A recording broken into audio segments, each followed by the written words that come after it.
안녕하세요. 이영조 변호사입니다. 이혼 소송 전에 첫째로 가장 중요한 것은 이혼 소송을 제기하기 전에 미리 상대방을 채무자로 하여 그의 재산에 대한 가압류 가처분 신청을 함으로써 상대방 재산을 보전해야 합니다. 실무에서 이혼 소송 과정에서 위자료 및 재산분할 청구를 하여 승소하고도 실제로 판결에서 명한 재산을 이전받거나 돈을 받는 것이 불가능해지는 경우가 굉장히 많습니다. 부부 일방이 상대방을 상대로 소를 제기한다고 해서 상대방이 그의 재산을 마음대로 처분하지 못하는 것은 아니기 때문에 상대방은 소송 중에 자신의 재산을 처분하거나 은닉할 수 있기 때문입니다. 보통 상대방의 부동산, 주식, 예금 채권 등에 대해서 가압류를 신청하게 되는데 특히 예금 채권의 경우 상대방이 예금을 인출하여 은닉하는 것이 굉장히 쉽고 빠를 수 있으므로 소송을 제기하려고 마음먹었다면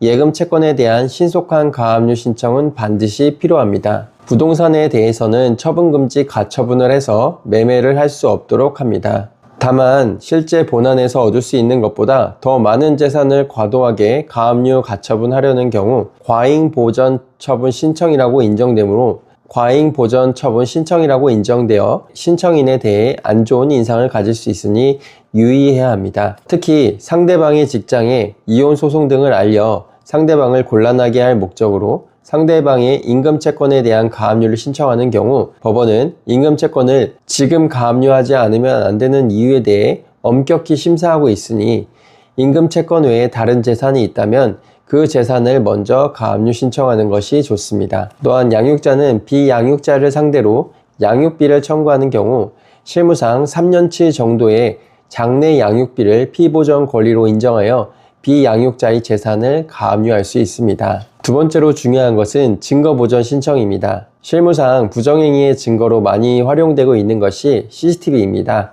대부분 아파트, 상가, 도로, 건물 등에 CCTV가 설치되어 있습니다. 사실 주거 공간이나 호텔 내에서 부정행위가 있었다 하더라도 이를 직접적으로 입증하기는 매우 어렵습니다.